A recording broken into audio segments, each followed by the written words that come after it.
Priez jusqu'à ce que Dieu vous change. Priez jusqu'à ce que Dieu vous tue. Priez jusqu'à ce que Dieu vous brise. Priez jusqu'à ce que Dieu vous transforme. Priez jusqu'à ce que Dieu vous délivre de votre péché. De la même manière, vous savez, tardez dans sa présence pour demander des choses. Tardez dans sa présence pour qu'il vous délivre du mal et du péché. Frères et sœurs, imagine que tu as de l'argent. Tu es un chrétien. Tu es multimillionnaire. Mais tu as un péché. Seras-tu heureux? Seras-tu heureux? Imagine que tu as la femme que tu cherches, mais tu es rongé par un péché. Seras-tu heureux? Imagine que tu vas dans ce pays dont tu rêves, mais tu as un péché dans ce pays. Est-ce que tu serais heureux? Seras-tu heureux d'avoir des enfants, mais tu es rongé par un péché? Est-ce que tu serais heureux? Alors voici. Le problème, c'est que nous nous précipitons sur les choses qui ne rendent pas heureux. Et nous négligeons ce qui rend heureux. Ce qui rend heureux un chrétien, c'est la sanctification. Ah oui, je vous dis la vérité. Je ne suis pas devenu heureux quand Dieu m'a béni, il m'a donné l'argent, ou il a élevé mon ministère. J'étais déjà heureux lorsque j'étais dans ma chambre là-bas à Lemba. J'étais déjà heureux. Alléluia. Alors si je perds le bonheur que j'avais dans ma chambre de Lemba et la gloire du ministère m'est donnée, je suis un malheureux. Alors ton problème c'est quoi? C'est que tu es malheureux par le péché, tu penses que tu serais heureux par l'argent.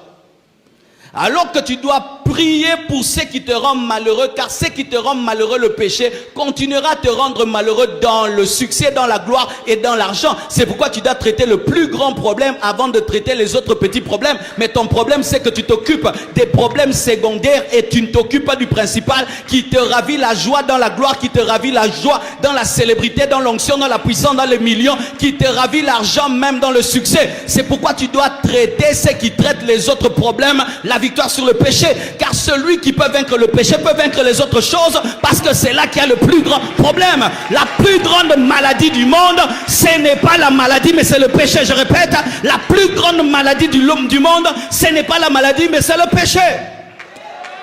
Ta plus grande maladie, ce n'est pas le corona, c'est le péché. C'est le péché. Ce qui te fera rater le ciel, ce n'est pas la pauvreté, c'est le péché. Ce qui te fera rater le ciel, ce n'est pas la maladie, c'est le péché. Ce qui fait même tarder ton exaucement, ce n'est pas le manque de prière, c'est le péché. Parce que tu pries déjà beaucoup. Au Congo, nous prions déjà beaucoup. Trop même. Un jour, à l'école biblique, un professeur est venu, nous a donné cours. Il venait des États-Unis. Et puis nous a dit de faire un devoir. Et il nous a dit d'écrire le nombre d'heures de prière que nous faisions. On était jeunes, des frères seulement à l'église, 10 heures du temps par jour, 12 heures du temps. Il a dit, quoi? Vous êtes des pasteurs? Non, des frères seulement. 10 heures. Pourquoi vous faites beaucoup d'heures comme ça? Prière. Il dit, moi je suis votre professeur, je fais 3 heures, 2 heures. Vous devez m'imposer les mains. Mais il fallait voir ces gens-là qui priaient 10 heures du temps, des orgueilleux, des mauvaises réponses dans le cours, des mauvais langages. Mais lui qui priait 3 heures du temps, il ressemblait à Jésus. Lui, il avait des prières qualitatives, nous on avait des quantitatifs. C'est-à-dire que nous, quand on priait 10 heures du temps, on demandait des choses, mais lui demandait le caractère. Mais il était plus riche que nous. Donne-moi la main, hein. Toi, tu pries 10 heures du temps, tu demandes l'argent. Moi, je prie 1 heure du temps, je demande le cœur de Dieu. J'aurai et le cœur et j'aurai l'argent. Car celui qui a la nature aura toujours les capacités de celui qui a la nature. Priez pour vos caractères, priez pour vos défauts, priez que Dieu vous change. Tu as trop pleuré dans la prière pour les choses de ce monde, mais tu ne pleures pas sur ton sale caractère. Ton sale caractère qui chasse les gens dans ta vie, qui te bloque les portes, ça tu ne vois pas. Ton sale caractère, ton sale caractère. Oui, ton sale caractère. Oui, tu as un sale caractère. Ça, ce n'est pas un problème. C'est seulement un besoin d'argent, besoin d'argent, besoin d'argent. Mais tu as aussi un sale caractère. Tu es invivable. Mais tu es chrétien, mais tu es invivable. comment les gens, tu seras béni en étant invivable. Dieu va te prendre et t'amener sur la lune. Pleurez sur vos caractères. Priez sur vos péchés. Quand tu regardes Jésus, tu regardes, pleure, afin que ce qu'il est, tu le deviennes. Cours vers la perfection. Lorsque Paul disait qu'il courait vers la perfection, c'était vers quoi? L'argent ou c'était vers le caractère de Jésus? Des chrétiens qui ne se soucient plus de ressembler à Jésus. Se soucient même plus de ressembler à Jésus. Il ne regarde pas son langage, son humilité par rapport à Jésus. Il s'en fout. Il doit être béni, il doit être béni. Mais quand on prend Jésus, on te prend. Est-ce que vous vous ressemblez? Cet écart entre Jésus et toi, ça ne te dérange même pas. C'est pourquoi ce qui est à Jésus tarde de venir dans ta vie. Regardez. Lisez, vous allez lire à la maison. Josué 7, versets 1 à 11. Je vais prendre que verset 6 et verset 10, oui. Josué 7, verset 6, la Bible dit. Josué déchira ses vêtements et se prosterna jusqu'au soir. Dites jusqu'au soir. Le visage contre terre devant l'arche de l'Éternel, lui et les anciens d'Israël, et ils se couvrirent la tête de poussière. Ils cherchaient l'onction. Ils cherchaient l'onction. Vous allez voir dans l'Ancien Testament, chaque fois que les gens se prosternaient et se couvraient de poussière, ils se repentaient du péché. Nous, on se prosterne pour chercher l'onction. J'espère que tu ne cherches pas que l'onction.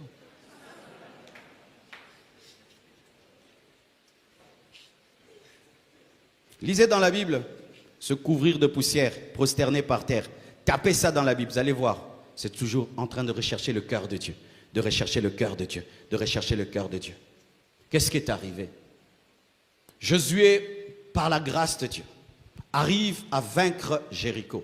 Jéricho était fermé et barricadé.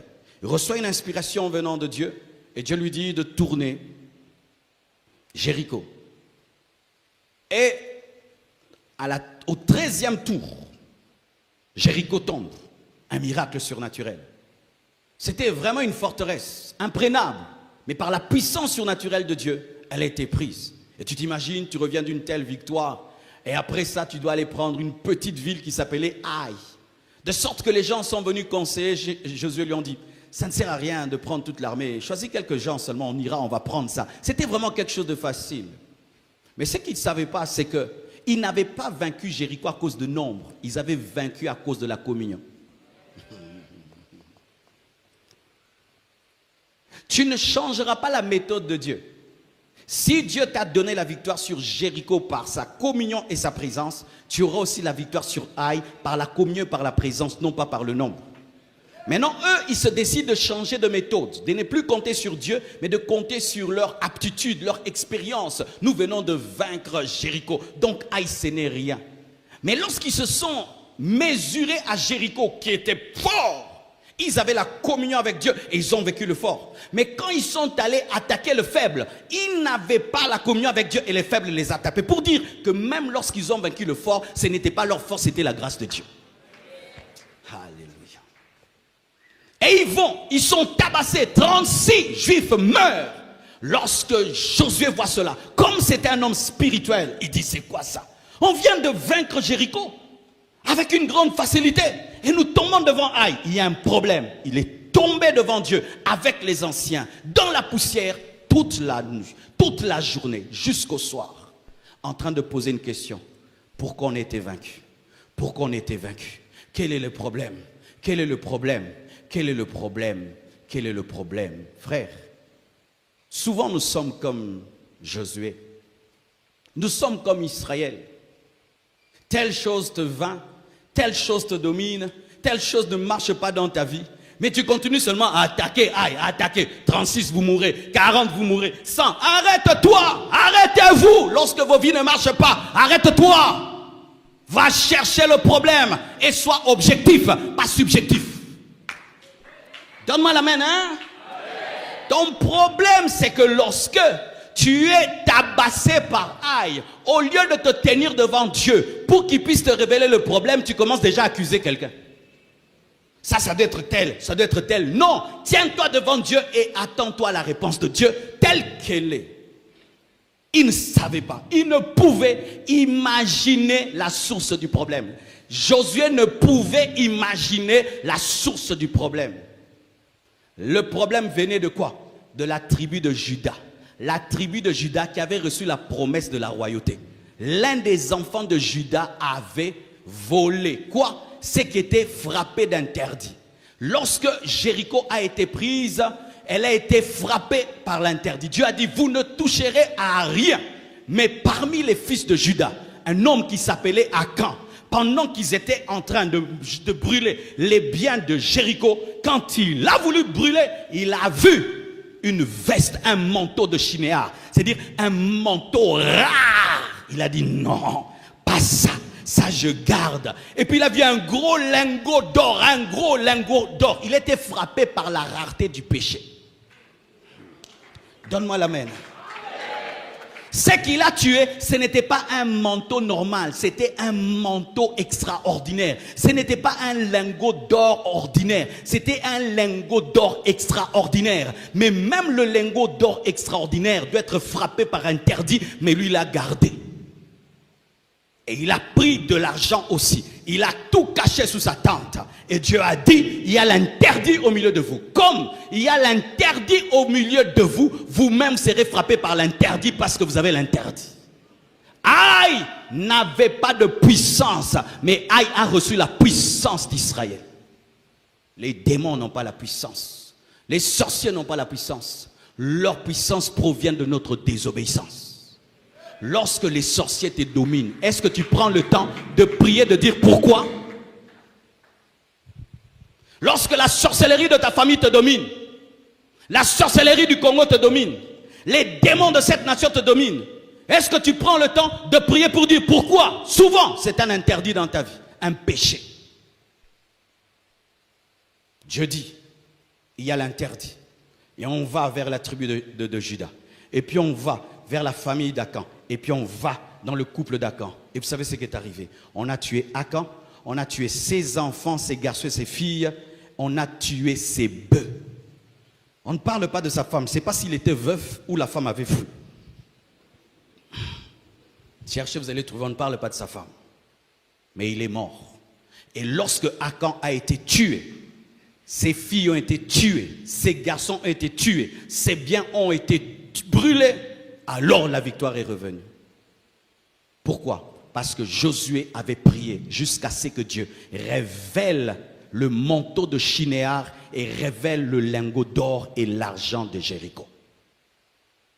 Frère, priez jusqu'à Dieu, à ce que Dieu vous révèle le pourquoi de vos problèmes.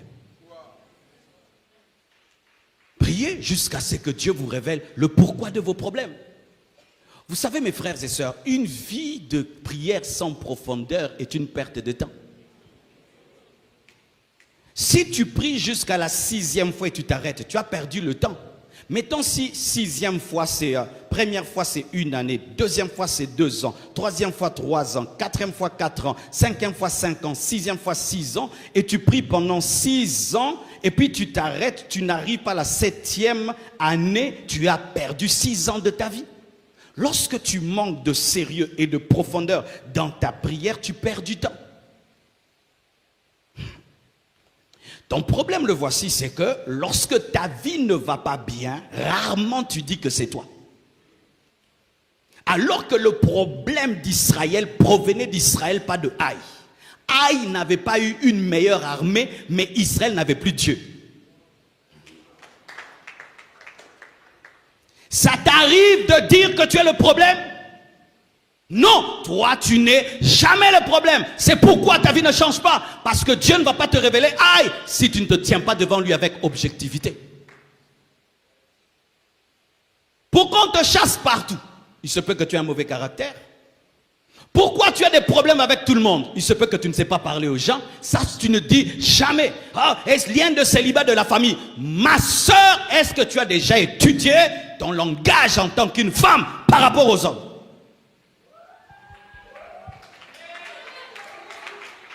Ou tu sors de la retraite et tu dis Dieu m'a parlé. Il t'a dit quoi? Je suis impoli. Rares sont ceux qui disent ça. Alors que beaucoup, vous êtes des impolis. Pour finir, ce que j'aime en Dieu, c'est que réellement il sait faire infiniment et abondamment au-delà de ce que nous pensons et demandons.